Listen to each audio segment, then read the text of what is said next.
Já começou a gravar, mas não tem problema não, tá? Eu vi, não tem problema não, beleza. Beleza.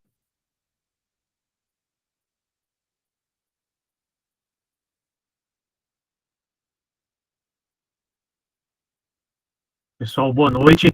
Bem-vindos aí já ao nosso encontro 2 da nossa disciplina, né, de Química Ambiental.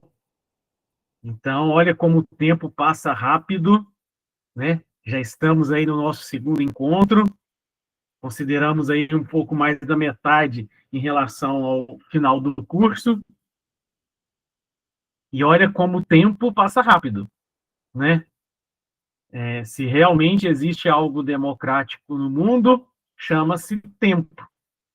E esse passa para todo mundo. E a diferença está como a gente aproveita, não é verdade ou não? E no nosso primeiro encontro, a gente, dentro do aspecto, e nessa nossa aula de hoje, a gente vem aí apresentando a nossa nova matriz ambiental para a gente poder estar trabalhando.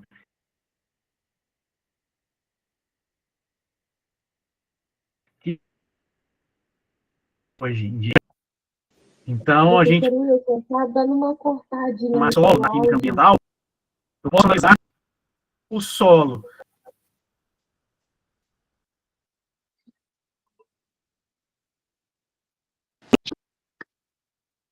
Perdão, não entendi, Lívia. Seu áudio tá dando uma cortada. Tá travando. Entendi. Eu vou tentar desligar, então, a câmera pelo menos um tempo, para ver se melhora a conexão. Daqui a pouco eu ligo ela de novo. Você Certinho.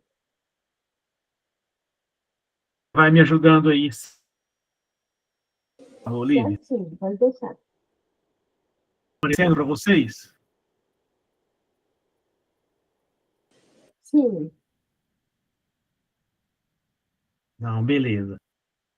Então, pessoal, qual que é o nosso propósito nessa nossa aula de hoje? A química do solo. E o solo, ele pode ser analisado quimicamente em duas frentes. A primeira dela, fertilidade. Opa, esse solo aqui tem componentes químicos que eu consigo trabalhar com a área da agricultura, com a fertilidade do solo. É um dos princípios. O outro princípio, da engenharia civil, é um solo que é propício eu fazer uma construção. Ele consegue ter ali os caracteres para eu ter ali a consolidação de uma determinada estrutura de construção. E existe o outro terceiro, né, que eu vou acrescentar aqui, eu tinha falado que era 2, mas eu vou acrescentar o terceiro, que é de saúde pública. Se esse meu solo está ou não contaminado com algum agente tóxico, né? Então, eu posso ir pelo aspecto também da vigilância com a toxicologia, que é se jogar ou não, contaminar ou não esse solo, e tem algum agente ali contaminando, ou um agente tóxico ou microbiológico contaminando aquele determinado solo ali. Então, o nosso objetivo aí é ver o princípio da química do solo. Então, o nosso objetivo, entender as camadas do solo, a sua importância, né? Como a gente viu lá quando a gente estudou a atmosfera, quando a gente estudou o monitoramento do ar, nós vamos fazer o mesmo princípio, trabalhamos da mesma forma para o aspecto da matriz solo. Vou tentar ligar novamente a câmera. Se voltar a travar, vocês me avisam, que aí eu desligo ela aqui novamente para a questão da conexão. Mas se a nossa matriz é o solo, o que é o solo? Não é aquele cantar sozinho, não. Não vale falar que é isso, não. Ok? Aquele quando o cantor canta, fazia parte de uma banda e agora ele está cantando sozinho, cantando solo. Esse aí não vale, não. Ok? Mas o que é o solo para a gente em termos de material, em termos de matriz de trabalho? Podem usar o chat, podem usar o microfone. Podem. A opinião de vocês aí é fundamental.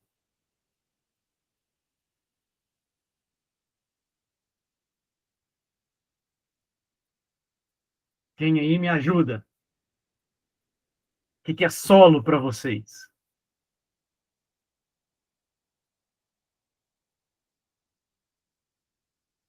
Ó, se a gente pegar aqui, ó, a área da agronomia, o solo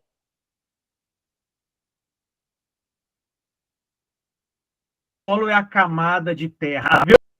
Geralmente, de espessura, então, é a primeira camada, né, do solo como um todo. É a que a agricultura geralmente trabalha. Tem ali uma carga de material orgânico, né, o material desagregado, água, material orgânico, e que é capaz de suportar a vida. Então, por isso, consegue produzir alimentos nessa primeira camada arável,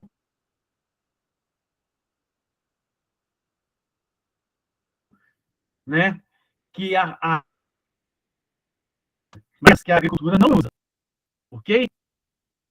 E a geologia, né, que trata aí do aspecto, né, da estrutura terrestre, vamos dizer aí, a geologia. O que é o solo para ela?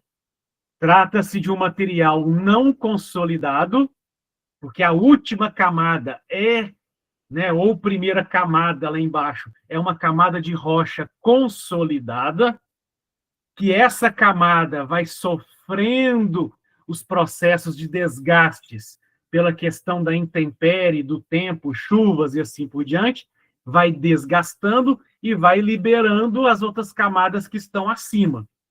A primeira camada, igual da agricultura, muito rico em matéria orgânica, né?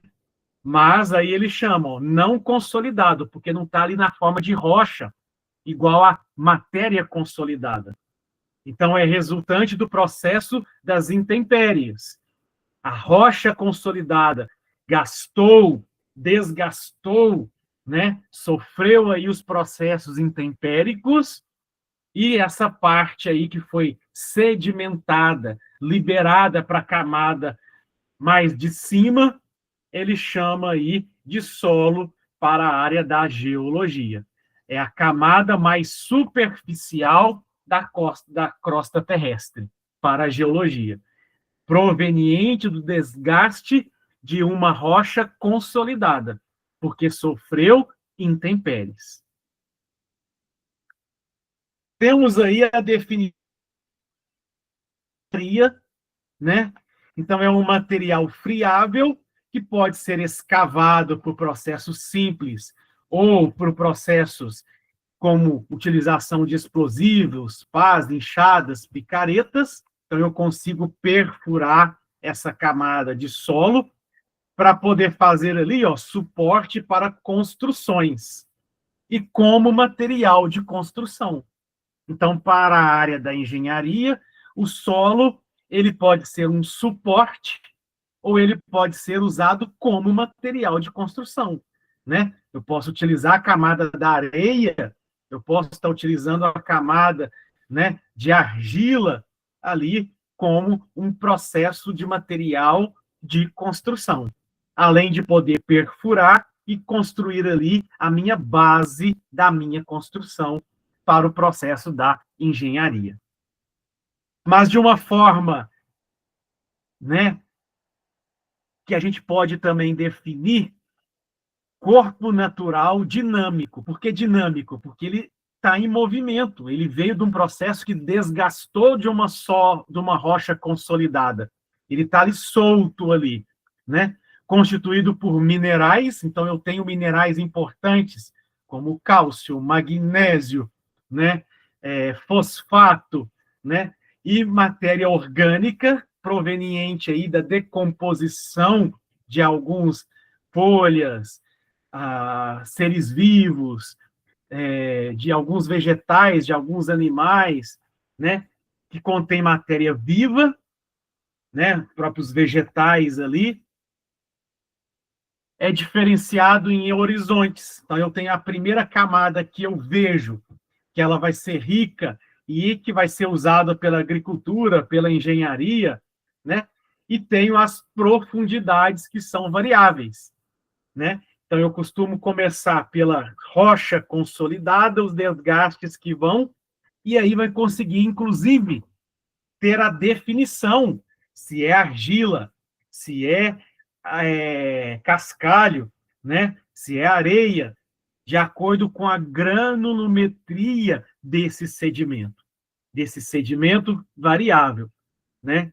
Que aí vai ter, diferem do material do qual foram originados, em morfologia, propriedades físico-químicas, porque de acordo com o tamanho da partícula, a forma que essa partícula está entrelaçada uma com a outra, eu vou poder ter maior captação de ar, maior captação de água, e aí interfere na propriedade físico-química e na sua composição, né? Então, o solo é um recurso natural fundamental para a vida do planeta, pois é a base para o desenvolvimento de plantas e animais e para as atividades econômicas.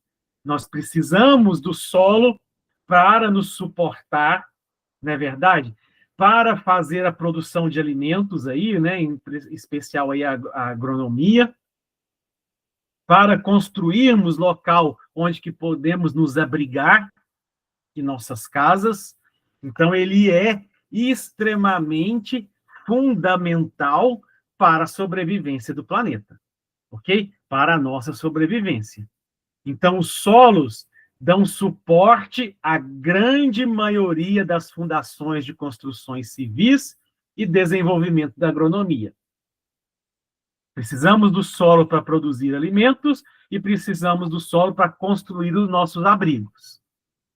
Alguns deles podem ser utilizados como materiais de construção. Então, já pode ser utilizado direto como material de construção. E a interação dos solos com outros sistemas, como a hidrosfera, a atmosfera e a biosfera, é frequentemente e indispensável. Daí vem os ciclos geoquímicos. Eu tenho alguma coisa que, de repente, evapora do solo, condensa na atmosfera e volta condensado, por exemplo, na forma de chuva. Então, o solo ele é o suporte essencial e que ele conversa com os outros sistemas. Até aqui, pessoal, dúvidas?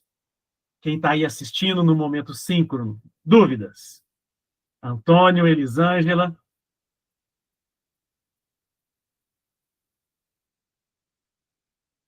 Dúvidas?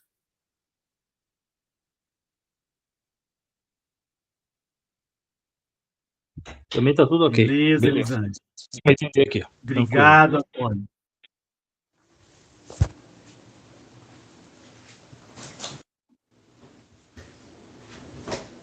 Então, as propriedades de um determinado solo dita como se darão as reações desencadeadas. Ou seja, na área da agronomia, que eu quero olhar se o solo ele é fértil, isso vai depender dessas propriedades desse solo. Então, eu vou analisar a qualidade da matéria orgânica, eu vou analisar a qualidade dos sais minerais que tem ali presente, se vai ser necessário fazer correção do pH do solo ou não. Então, todas as propriedades de um determinado solo vão ser ditas aí pelas suas características físico-químicas. Umidade, né? Quantidade de água que ele tem, propriedade do tamanho da partícula para verificar se tem aeração, para permitir ali a questão da vida, né? Eu preciso do oxigênio, preciso da água, preciso de minerais, preciso de matéria orgânica. Então, tudo isso vai dizer qual é a qualidade do solo e qual a melhor aplicação que a gente tem. Então, o solo, ele é resultado da ação do intemperismo. O que é o intemperismo? Mudança de temperatura, chuvas, né? Condições atmosféricas que interferem no desgaste da rocha sedimentada, né? Então, ó, das rochas presentes na litosfera, que vão desgastando, né? É o nome pedogênese que eu dou isso. Então, a pedogênese pode ser definida como a formação do solo, incluindo seus fatores e processos de formação, fazendo com que, em virtude da variação desses fatores, os vários solos vão sendo formados ali em virtude deste desgaste, que é chamado pedogênese.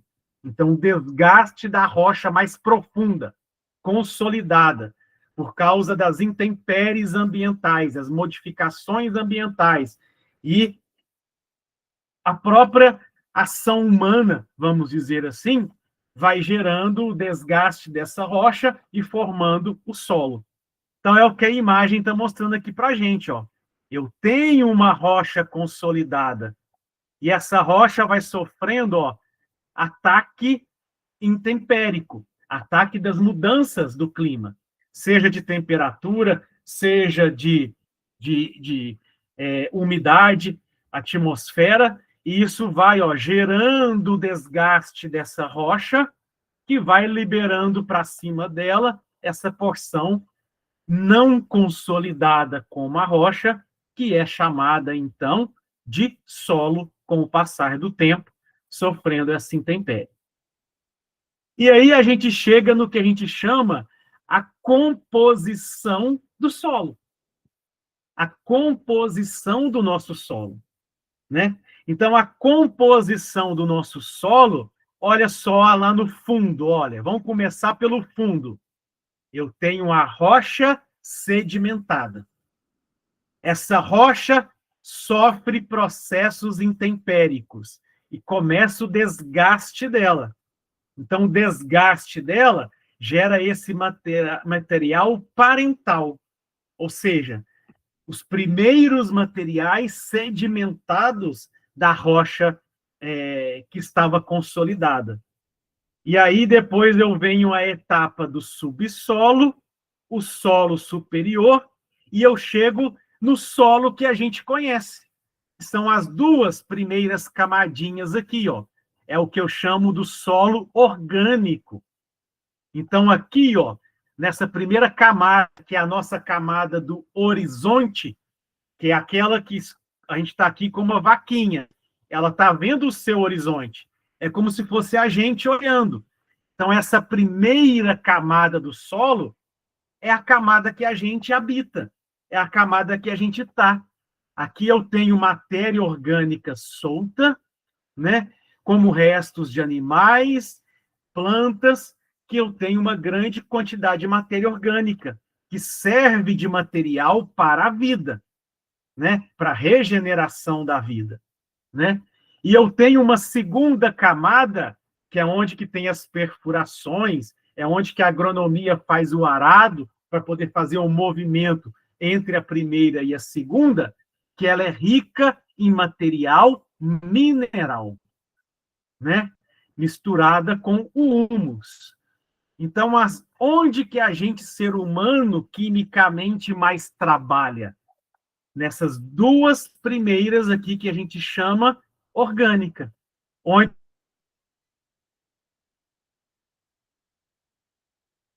que a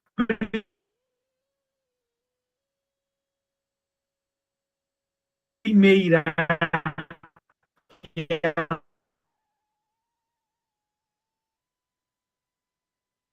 do meu horizonte, onde tem matéria orgânica, e esse determinado solo, por exemplo. Até aqui, pessoal, dúvidas? Ficou claro que eu tenho uma rocha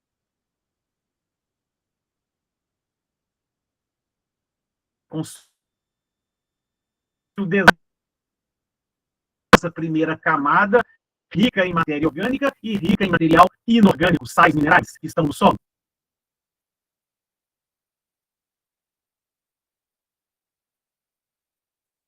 Até aqui, dúvidas?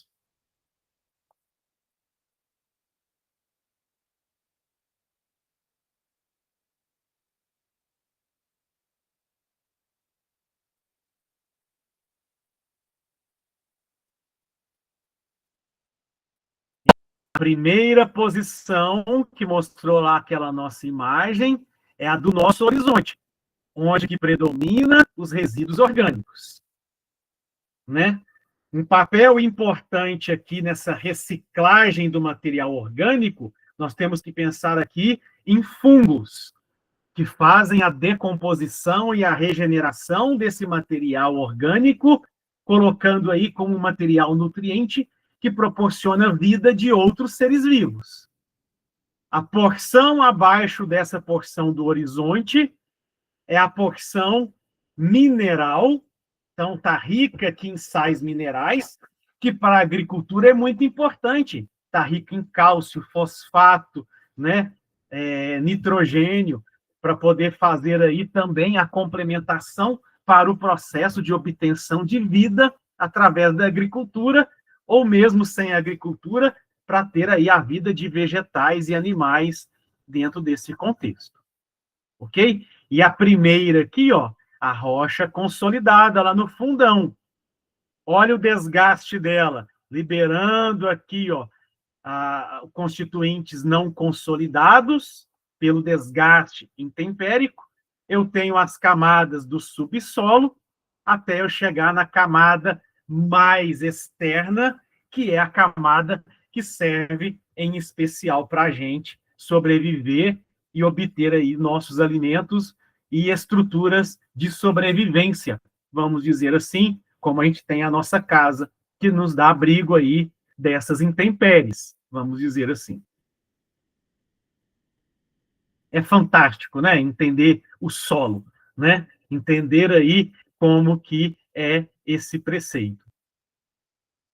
E aí, pessoal, de acordo com a característica da rocha que dá origem ao solo, de acordo com a vida que habita a camada mais externa, né?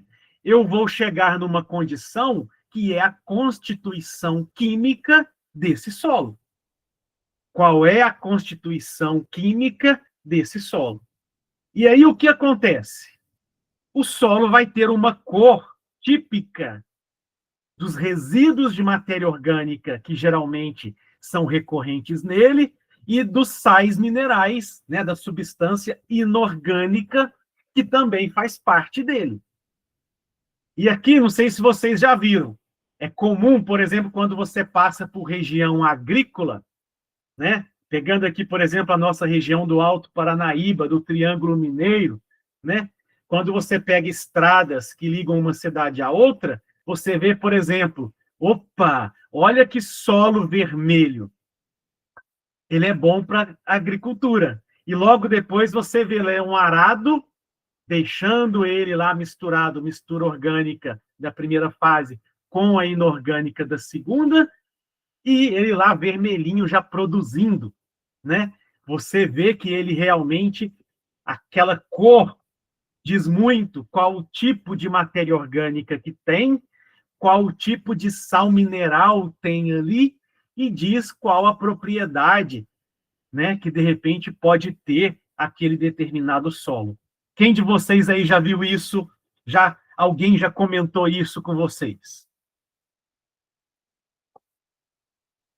Quem aí já viu e quem aí já presenciou isso? Eu já vi. Pensando aí na cor do solo. Já, Elisângela? Já. Eu sou da região do Paraná, Legal. da região sul. E lá tem outras colorações de solo também. Legal, e extremamente produtiva a região do Paraná também, Sim. sem dúvida nenhuma. Legal. Né? Então, primeiro parâmetro que nós vamos analisar, o parâmetro físico, aquilo que a gente vê. Então, a coloração do solo já vai dar aí uma característica fenotípica, aquilo que a gente está vendo de uma possível característica físico-química. Então, a cor do solo tem sido uma maneira primitiva de identificá-lo durante os séculos. Até mesmo filósofos gregos e romanos antes de Cristo classificavam os solos com sua base na sua coloração. Isso ocorre porque a coloração do solo, aquilo que eu falei, ó, é influenciada pelos constituintes químicos dele, tanto orgânico quanto inorgânico. Então, é influenciada pela sua origem, pelos componentes presentes e pelas condições climáticas daquela região. Então, a gente tem ali uma completa relação fenotípica. Os componentes químicos, orgânicos e inorgânicos, mais os climáticos, para poder dar a característica, por exemplo, da umidade, se absorve ou não oxigênio. Então, eu consigo prever, inicialmente, pela característica de cor, se o solo é fértil e se tem, por exemplo, característica de produtividade. Se é um solo que já está desgastado e que precisa ser recuperado, caso eu queira utilizar para o processo de fertilização. Se é um solo que, às vezes, está contaminado, a cor dele original é uma, e quando você jogou algum contaminante lá, mudou a cor daquele solo, caracterizando a presença de uma substância estranha naquele ambiente, contaminando aquele solo. Então, a gente tem aqui, ó, por exemplo, solo com cores escuras. Olha ele ali, ó, bem escuro. Indica grande presença de matéria orgânica. Então, indica que eu tenho ali uma riqueza em matéria orgânica. Essa cor escura está mostrando ali o processo, os fungos trabalhando com o processo de queima, regeneração da matéria orgânica. Ok? Quando eu vejo o solo vermelho, olha ele vermelho, indicam condições de boa drenagem. Então, você tem ali uma boa drenagem da água, né? E separação do solo. Estão relacionados à presença da hematita. Hematita, um tipo de argila, um tipo de componente que dá essa condição vermelha, semelhante ao nosso caso, a hemoglobina. O ferro na hemoglobina que deixa vermelho a nossa hemoglobina. Então, aqui a hematita, né, é que deixa aí, ó, como mineral, o solo vermelho. E geralmente caracteriza como um solo bom de fertilidade. Um solo onde que, olha só a tonalidade, ó, várias tonalidades, né? De um amarelo, de um bege a um marrom. Então, ele está mostrando aqui, ó, bem a presença de minerais, de algumas argilas, como caulinita, o quartzo, né? Então, pode indicar aí que ele está tendo um desgaste já, mas ele tem a formação aí de alguns minerais aqui presente ainda, ou material de argila. Cores acinzentadas indicam condições de saturação do solo. Às vezes, aquele solo que na agricultura já utilizou muito.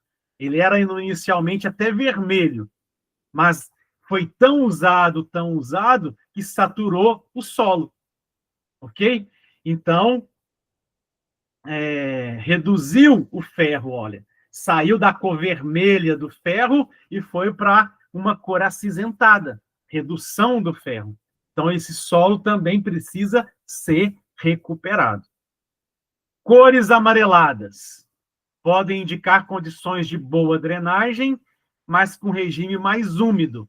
Estão relacionadas com a presença de goidrila, que é um tipo aqui também de argila. Esse outro colorido aqui também, ó, semelhante ao da sua esquerda, né? Manchas pretas, manchas amarelas, manchas vermelhas, que também podem indicar aí um certo grau já de desgaste também desse solo. Até aqui, pessoal, está claro que, inicialmente falando, se chegar para uma análise físico-química o solo, o primeiro parâmetro vai ser descrever a cor desse solo. E que essa cor desse solo pode correlacionar com alguma qualidade dele em virtude da sua característica físico-química. Então, num laudo analítico de solo, a primeira coisa que vai estar lá é descrição da matriz que você recebeu. Uma matriz vermelha, ok? De característica homogênea, ou seja, ela está toda vermelha naquilo que você recebeu, né? Com boa umidade, por exemplo, que você pode fazer o teste de umidade, de tantos por cento. Está claro isso? Dúvidas até aqui?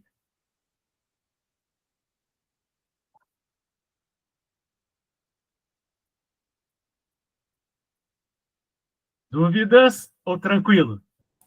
É claro, sim. Beleza.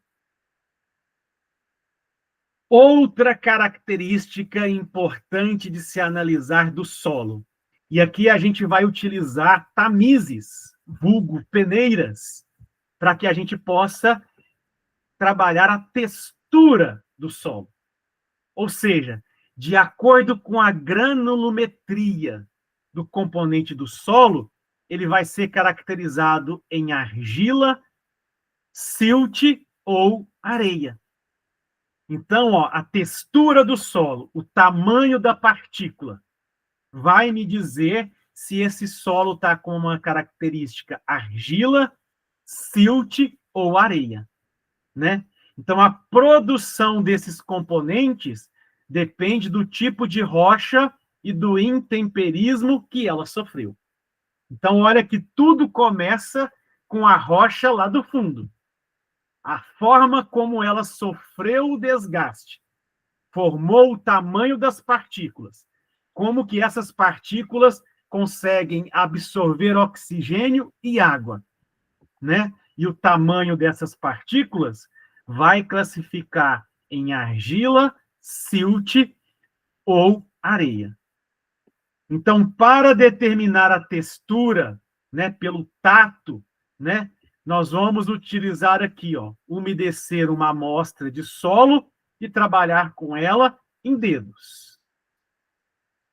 E daqui a pouco nós vamos ver que a gente utiliza o tamiz para poder caracterizar o tamanho dessa partícula. Então, a textura do solo, por exemplo, é importante para a agricultura, pois permite prever a resposta do solo às condições ambientais, como resiliência à seca, porque ela consegue absorver água, então ela consegue ser resistente à seca, ou aos requisitos, por exemplo, se está rica ou não em cálcio, que é essencial para a vida do vegetal. A textura do solo afeta a qualidade física, como densidade e porosidade, que vai influenciar na difusão da água e na mobilidade dos nutrientes. Precisa a água passar para carregar os nutrientes junto com ela, para ser absorvido pelo vegetal que está em crescimento, por exemplo, né? Então, nós vamos ver aqui, ó, a escala de Atterberg, o tamanho das partículas. Vou mostrar ali daqui a pouco numa outra tabela, vai estar melhor do que a forma aqui escrito, vai nos dizer se eu vou classificar como argila, silt ou areia. Olha só a tabela, ok? Então, ó, eu pego, por exemplo, 100 gramas do meu solo, que eu quero fazer a análise, e vou colocar numa corrente, né, de vários tamizes. Um tamiz maior do que 2 milímetros, um tamiz de 2, né, um tamanho de 0,02 e o outro de 0,002. Não, perdão, 0,2, 0,02 e 0,02. O que vai acontecer?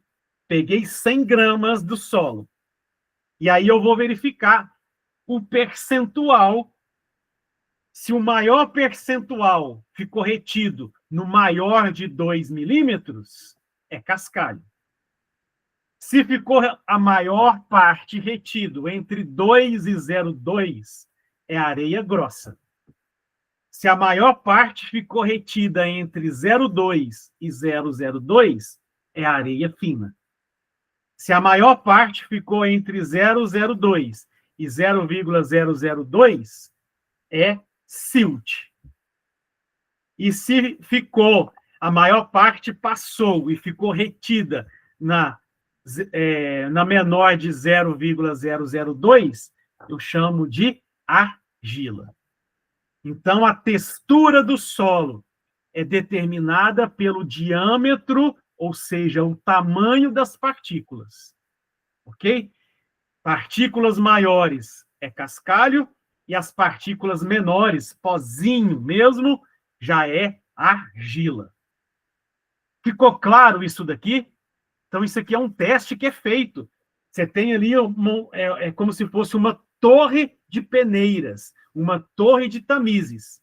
E você coloca lá 100 gramas, vai agitando os tamizes e depois vê em qual tamiz ficou retida a maior parte.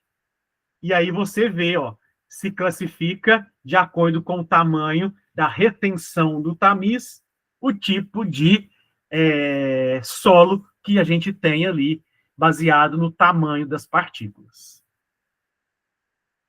Alguém aí já conseguiu, às vezes, fazer estágio ou ver essa análise? Quem aí conta pra gente? Elisângela e Antônio, já teve a oportunidade de ver? Não, não tive, não. Beleza. Análise, não. Mas é uma excelente área de vocês buscarem estágio. Um laboratório que faz análise de solo para agricultores.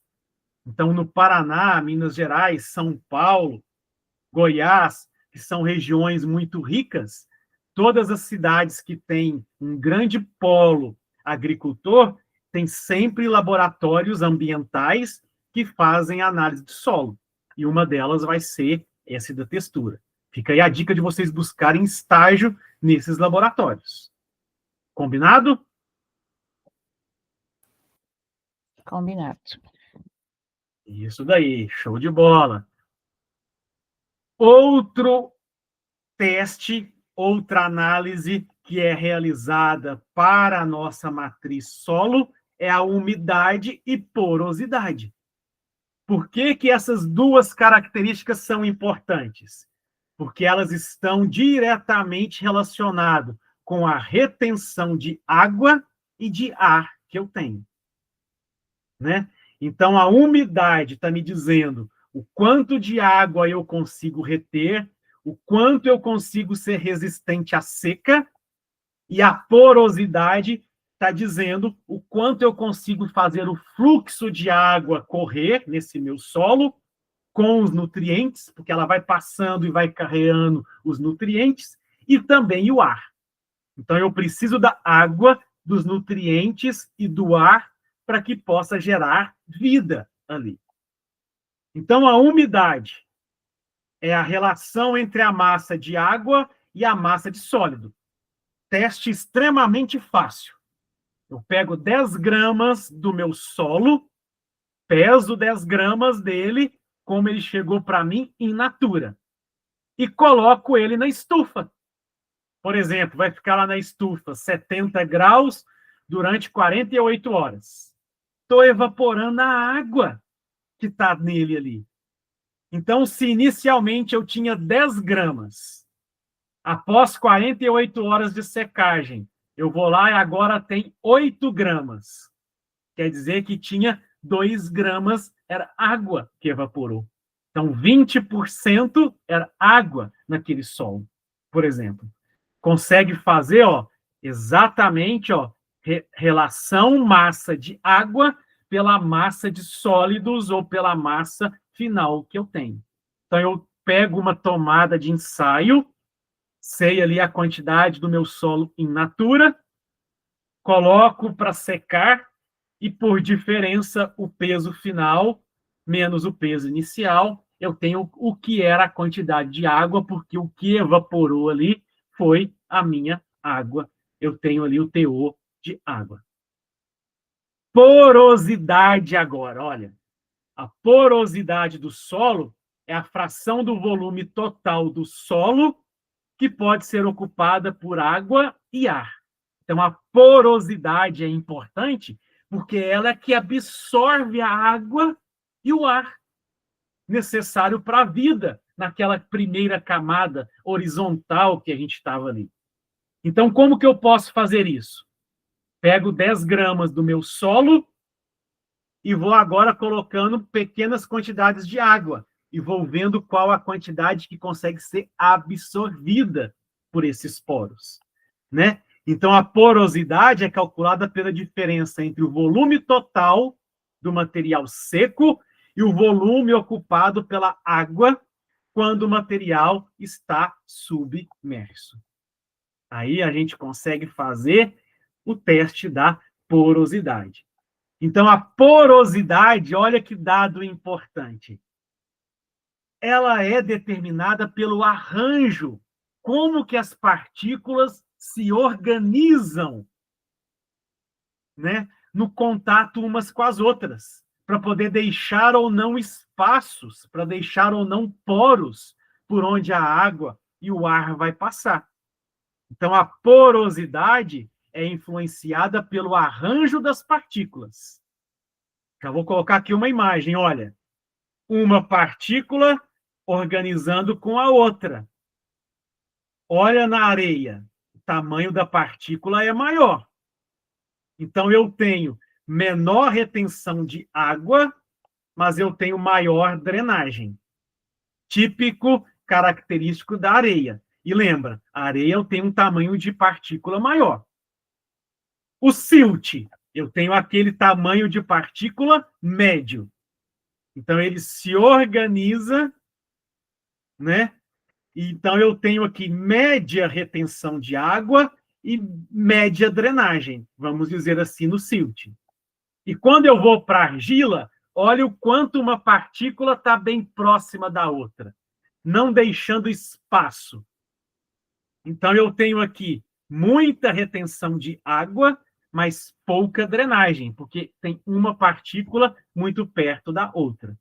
E existem o que eu chamo solos mistos. O solo misto, olha o que aconteceu aqui, ó. Ele combinou a mistura dos três. Eu tenho tanto partícula em tamanho de areia, tanto partícula quanto o tamanho do silt, quanto o tamanho de argila, praticamente na mesma proporção. Se eu fizesse o teste do tamanho de partícula, iria dar aqui cerca de 33%, por exemplo, de cada um dos tamanhos de partícula retidos lá no meu tamiz. Ok? Então, nesse caso daqui, eu consigo ter uma combinação de retenção de água e de drenagem, porque eu tenho uma combinação melhor para o processo de tamanho de partículas. Então, olha, quanto maior o meu tamanho de partícula, mais espaços eu deixo entre as partículas, maior drenagem, né? Maior captação de oxigênio. Menor, ó, médio, média drenagem, média retenção de água. Tamanho de partícula muito pequeno, aproximo muito e deixo pouco espaço entre as partículas.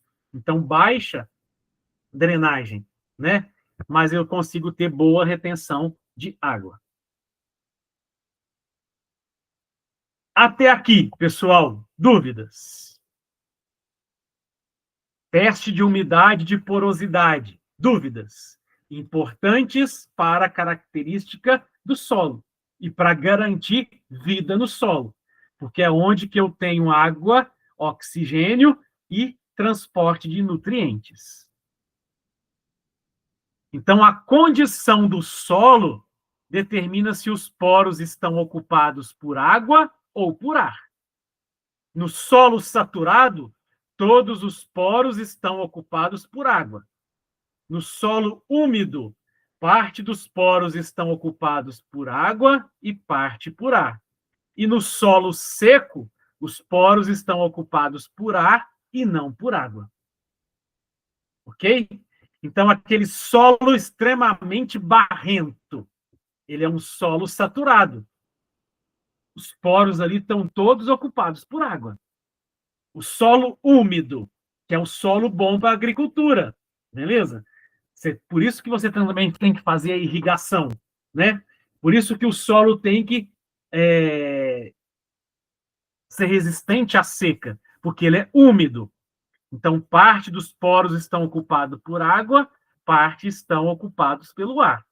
E o solo seco, a água evaporou, os poros ali estão todos ocupados por ar. Então, solos mais arenosos têm maior porosidade e permeabilidade. É o que a gente viu aqui, ó. O tamanho da água, maior tamanho dos poros. Então, eu tenho maior drenagem, né? O que resulta em maior taxa de infiltração. Polos argilosos e compactos, partículas estão bem compactas, bem próximas umas das outras. Então, tem menor capacidade de infiltração, ok? O que causa também maior taxa de erosão. Até aqui, pessoal, dúvidas?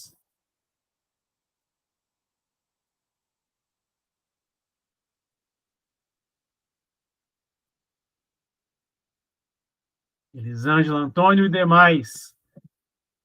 Dúvidas? Tudo certo. Obrigado. Outra análise importante quando a gente fala da matriz solo, o pH do solo. Porque ele vai me dizer se, principalmente para a agricultura, vai precisar fazer ou não correção do pH do solo, né? Então, o pH do solo é uma medida que indica se ele está ácido, aí vamos lembrar, pH de 0 até 7, pH ácido. Quanto menor o meu pH, maior a quantidade de H+, mais ácido. Então, pH 1 é mais ácido que o pH 3. Quanto menor o meu pH, mais ácido. pH igual a 7 é o meu pH neutro. Significa que a quantidade de íons H+, é igual à minha quantidade de íons OH-. E o meu pH maior do que 7 até 14, significa que eu tenho muitos íons OH-, pouquíssimos íons H+, então eu tenho a característica básica ou alcalina. Ok? Exemplo, solos que têm magnésio, cálcio, têm a tendência de ser alcalino. Não fazem parte dos metais alcalinos terrosos? Olha o próprio nome, metais alcalinos. Então, solos que têm metais alcalinos e metais alcalinos terrosos têm maior tendência de ter característica básica, por causa da constituição físico-química, né, dele lá.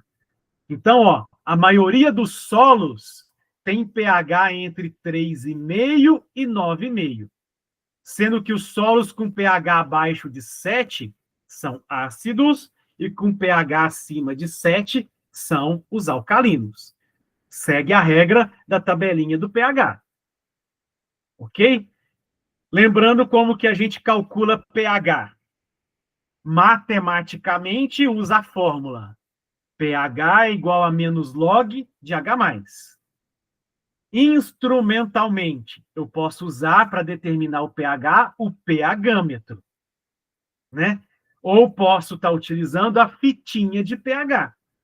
Então, eu tenho aí vários métodos, né? Seja um método simples pela fita, seja o método instrumental através de um pH-metro. Hoje tem pH-metro digital e portátil, que é fácil levar e não é caro. Então, o pH do solo é importante porque afeta a disponibilidade de nutrientes, a absorção e a fertilidade do solo, né? Então, o pH do solo determina nutrientes, a absorção dos nutrientes e a fertilidade do solo. Para medir o pH do solo, pode-se utilizar um aparelho medidor chamado pH-metro, kits de teste de pH, por exemplo, da fitinha, né? Todos eles aí são ideal. O pH ideal para a maioria das culturas, para mim, ficou borrado aqui.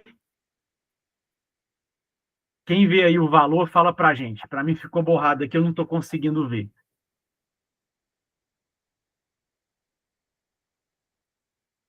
De 5 a 7. Depende de cada cultura. Entre 5 e 7.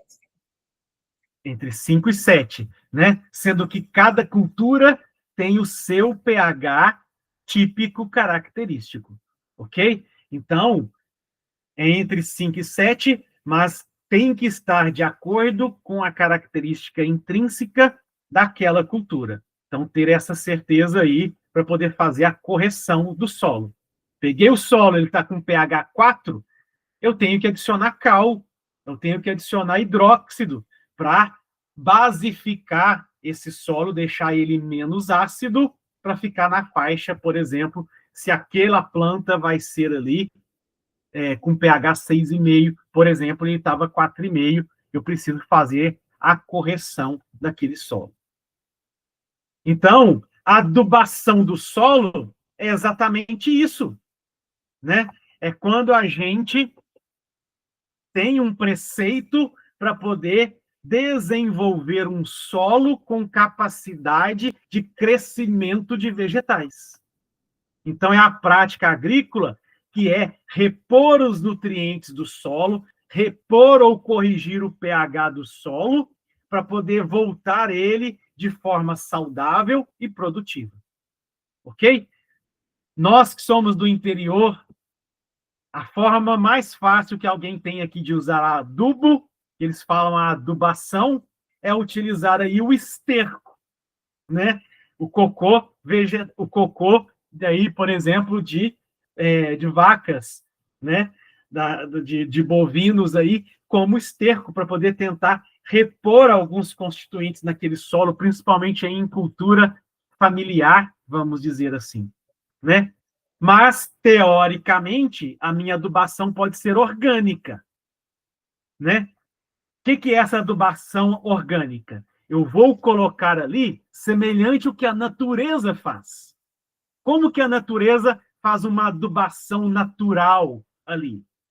Cai folhas, os fungos que estão ali decompõem essa folha em nutrientes orgânicos que ficam ali, reciclando a matéria orgânica. Então, o que eu vou fazer aqui? Eu vou adicionar ali resíduos de animais ou plantas, ou estrumes, semelhante a esse que eu falei aí do esterco. Então, quando eu uso material orgânico, matéria orgânica, eu estou fazendo o que eu chamo de adubação orgânica. Eu posso fazer adubação inorgânica. Essa daqui vem muito da correção, né? É adicionar o cálcio, adicionar o fosfato, fertilizantes químicos. Então, eu já estou indo para o que eu chamo de adubação orgânica. E existe um passo importante, que é a adubação verde.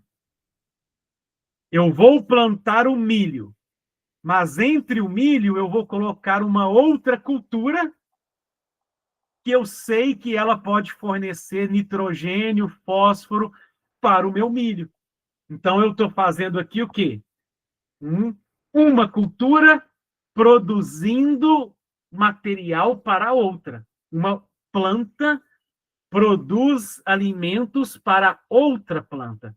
Então, eu falo que isso é o processo de adubação verde. Eu faço a cultura de duas plantas ao mesmo tempo, só que uma delas fornece alimento para as outras. Aí é o processo que eu chamo de adubação verde. Até aqui, pessoal, dúvidas?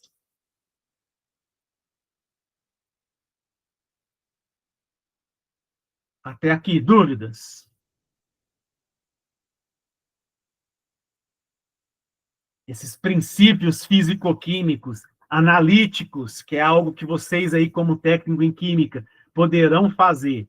E lembra do acordo que vocês fizeram comigo. Vocês vão buscar estágio em uma empresa que faz análise de solo, análise de material, né, ambiental. No caso aqui, o solo, água, que a gente viu na aula passada.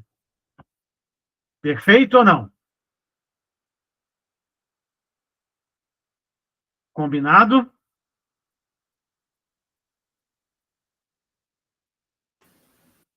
Então, um dos grandes problemas que a gente tem, e isso daqui depende muito do homem.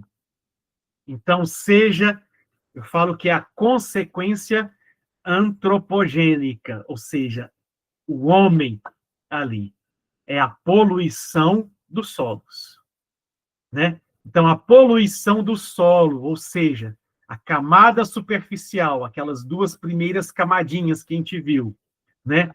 Ocorre devido aos malefícios diretos e indiretos causados pela exploração. Então, é jogar um resíduo em um lugar, um solo indevido, né? É não ter ali o seu tratamento municipal do lixo de forma adequada, né? Então, você causa de forma desordenada a exploração e ocupação do meio ambiente, depositando no solo elementos químicos estranhos, prejudicando as formas de vida que estão colonizando, seja plantas, micro-organismos, cadeia alimentar que está ali naquela determinada região. Né? Então, a poluição do solo acontece dentro da decomposição, infiltração, né? Falta aí de ações para coleta de lixo, né? Falta aí de uma empresa ter um sistema de tratamento dos seus resíduos de forma adequada, não jogar ao esgoto,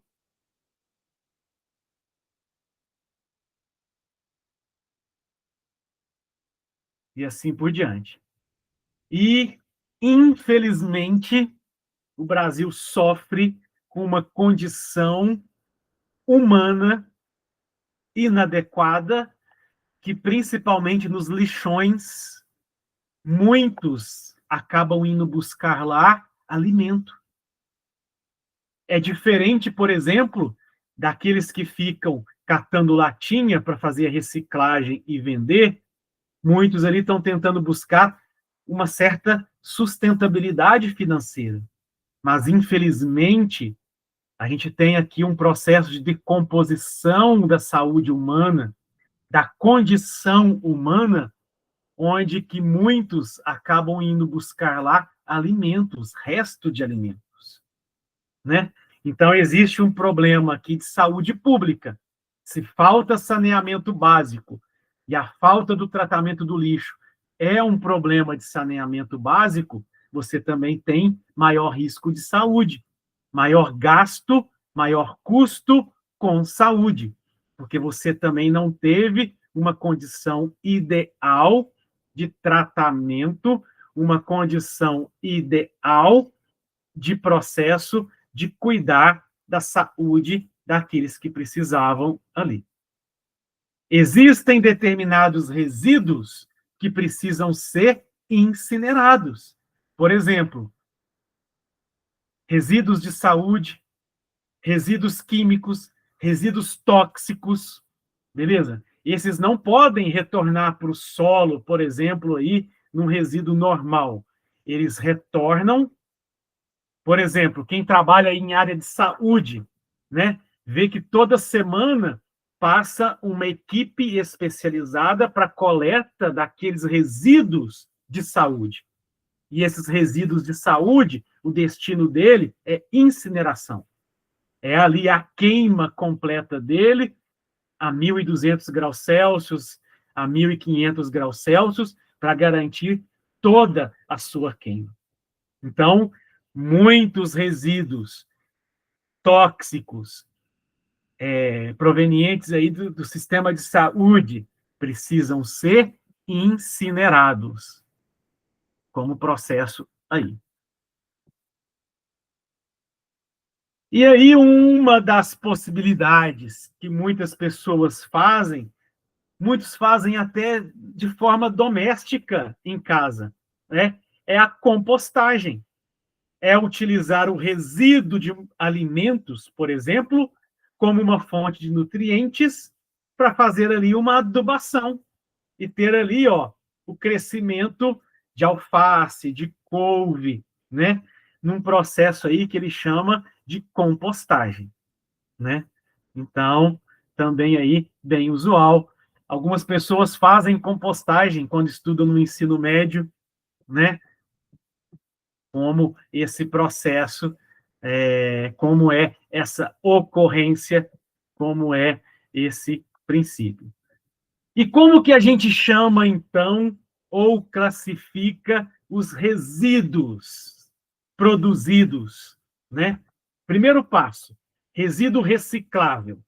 É aquele que eu consigo dar um novo ciclo para ele de vida, evitando que ele contamine o meio ambiente. Então, papel, plástico, metal, alumínio, vidro. Então, esses materiais podem ser ou sofrer um processo de coleta seletiva e que consegue voltar reciclando esse material e consegue impedir o impacto ambiental. Alguém aí faz coleta seletiva em casa? Alguém aí consegue, no município de vocês, tem coleta seletiva do material reciclável, do material não reciclável?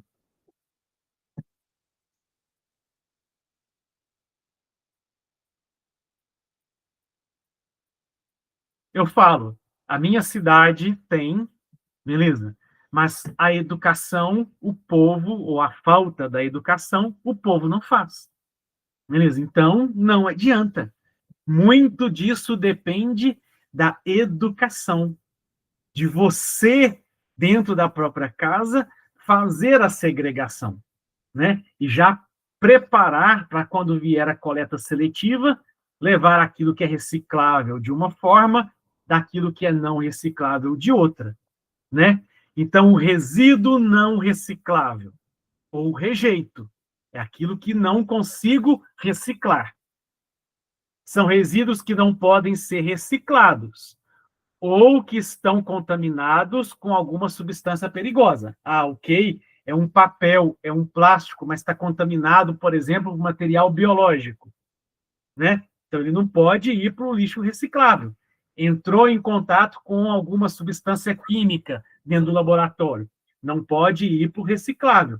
Ele está potencialmente contaminado, colocando em risco, né? Então, ele vai aí para o que eu chamo lixo não reciclável ou rejeito. Resíduo comum é aquele não perigoso, né? É aquele do dia a dia, né? E aí eu posso ter dentro desse meu resíduo comum alguns que eu posso separar para os recicláveis. Papel, metal, plástico, vidro, né? Então é importante ter essa identificação quando a gente pensa no processo de coleta seletiva, de abastecimento, de correlação. Então, o que é não reciclável? Resíduos de alimentos, papel higiênico, guardanapos, absorventes íntimos, pilhas e baterias, papel plastificado, latas de aerosóis, madeiras, fraldas, lenços, bitucas, lâmpadas, celofane, isopor. Isso tudo é não reciclável. E o que pode ser reciclável. Plástico, caixa de longa vida, por exemplo, de suco ou de leite, papel alumínio, vidros, arames, talheres, panelas, copos descartáveis, papel, latas, metais, papelão, tubos de PVC, fios elétricos, ferragens, tudo isso pode ir para o material ou coleta seletiva. E aí é muito comum, vou até antecipar aqui, ó, seja no ambiente de trabalho, seja no ambiente de estudo, seja em alguns municípios, né, no ambiente urbano, no ambiente social coletivo, encontra-se lixeiras de cores diferentes. E é exatamente já para poder padronizar, tentar educar a população com esse princípio. Se vocês tivessem TCC, por exemplo, eu ia dar exemplo aqui, ó. Vamos avaliar a falta de educação da população da cidade de vocês. Então, nós iríamos, durante 15 dias, analisar, por exemplo, no lixo de metal, quantos quilos de material eu tenho que é metal, quantos quilos eu tenho que é não metal que a população jogou. No de vidro, a mesma coisa. Quantos quilos é de vidro, quantos quilos é não de vidro. Plástico, papel, da mesma forma. Isso aí a gente vai ver. Muito não adianta ter. Se a população, se você de forma individual não trabalha para corresponder, não trabalha para usar. E depende muito, não é da gente poder julgar o político, beleza? Depende iniciar com a gente. Faz sentido ou não? Primeiro tem que ser a gente começando a fazer o nosso papel. Depois fica mais fácil, inclusive, de cobrar, né? Fica, se ver que está jogando lixo, né? É porque está faltando lixo urbano ou é porque essa pessoa não está jogando no lixo dentro da casa dela? Ok? E lembrar que onde tem lixo, existe probabilidade de contaminação de micro-organismos, substâncias, falta de saneamento básico. E isso pode trazer doenças. Falta de saneamento básico é diretamente proporcional a doenças. Maior custo com gasto em doenças. Né? Então, o ideal é ter, ó, um lixo para substância orgânica, um lixo para os inorgânicos recicláveis, como lata, plástico, né? E o outro para os inorgânicos não recicláveis, que é aquele que a gente viu lá, fitas adesivas, isopor e assim por diante.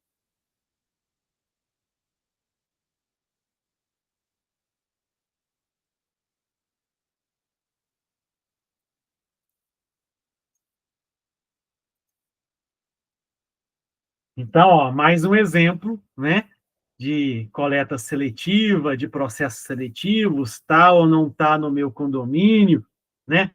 Toda essa questão, toda essa vivência, mas aí depende de usarmos, depende de processo de trabalharmos.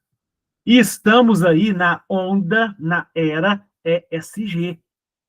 Toda empresa tem o seu compromisso ESG e é diminuir a produção de resíduos. Né? Então, toda empresa está aí com atividade para maior índice de reciclagem, para maior índice de educação dos seus funcionários, para o descarte correto. Né? Eu vou dar aqui exemplo. Eu já trabalhei uma vez numa indústria farmacêutica em que todos nós fomos educados no processo de coleta seletiva, fomos treinados no processo de coleta seletiva, e a renda gerada para a festa de final de ano, nossa, foi da venda de material reciclável que era coletado.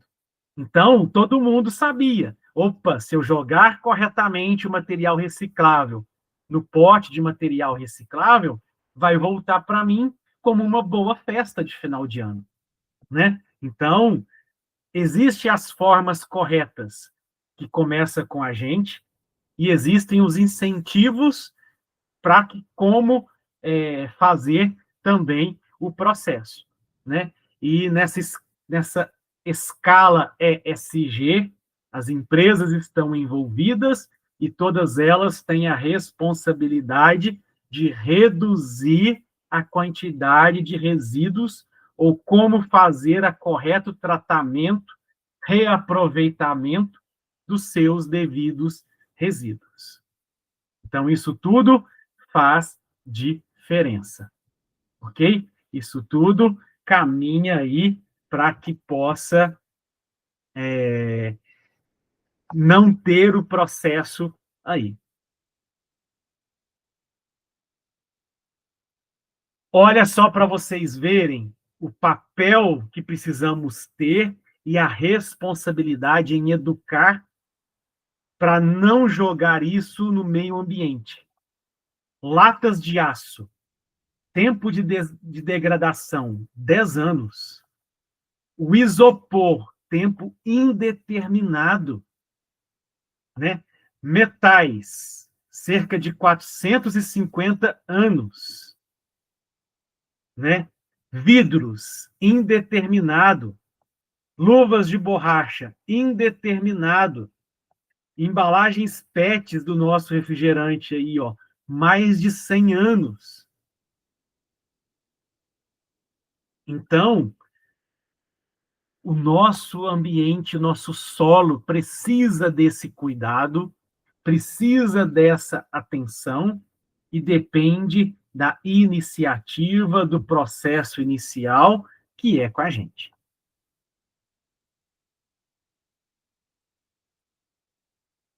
Um problema grande que existe: lixões. Lixões podem contaminar gravemente lençol freático. E você, às vezes, pode, olha, morar longe desse lençol, desse rio, mas olha o que aconteceu aqui, ó. Vai migrando o chorume, que é aquele líquido dos lixos, né? E ele está rico aqui em micro-organismo, bactéria, fungo, vírus. E ele pode, olha, contaminar um manancial de água a quilômetros, né? Pode contaminar aí o lençol freático e a água. Então, existe todo o risco aí. Além de que vários pássaros, insetos, animais podem ir lá usar esse material que está ali em decomposição, migrar para casas, municípios, bairros, levando contaminações também. Então, também pode ser aí um grave risco de saúde pública. Então, lixões a céu aberto aí, ó, é um perigo de saúde pública. E você, o que tem feito? Né? Você, pessoalmente falando, pensando na proteção da nossa matriz solo, o que você tem feito? Né? Não precisa responder, não. Pode guardar para vocês. Mas se alguém quiser, pode compartilhar com a gente também, né? O que tem feito ou o que poderá ser feito a partir de agora. Nós temos aqui duas interfaces. Uma delas é a gente como químico analítico. Fazer a análise dos contaminantes ou dos constituintes daquele solo. Ok? É um papel, às vezes, profissional. E tem aqui também o nosso papel social. Começa com a gente e a gente tem que educar aqueles que estão perto da gente. E aí a gente consegue caracterizar, e aí a gente consegue correlacionar saúde, educação e boa qualidade de vida.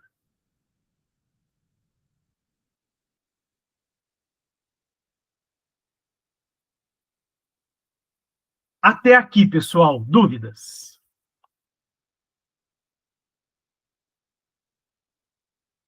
Alguém quer fazer algum comentário, alguma correlação de algo, de repente, que uma contaminação que vocês viram em uma determinada região, passagem?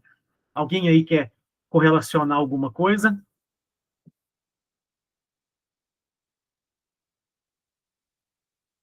Alguma experiência?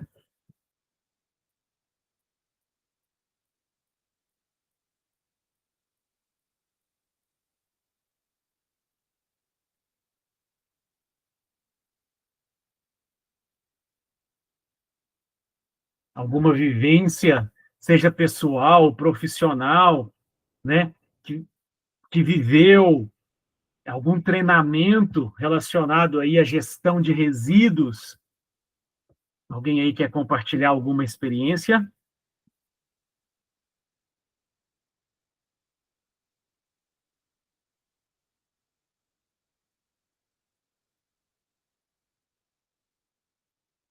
Alguma vivência?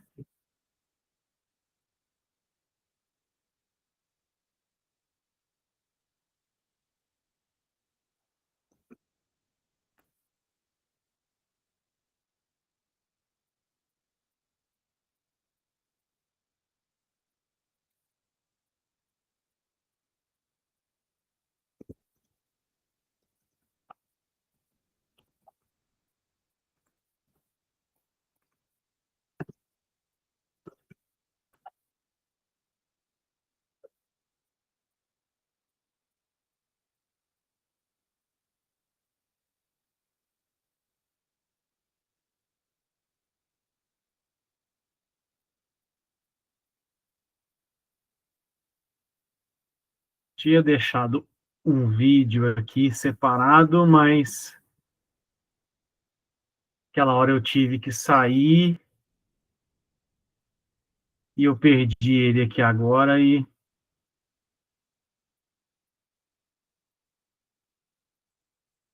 mas depois eu envio o link para vocês, não tem problema não. Pessoal, alguma dúvida? Tranquilo? Podemos ficar por aqui então? Sextou?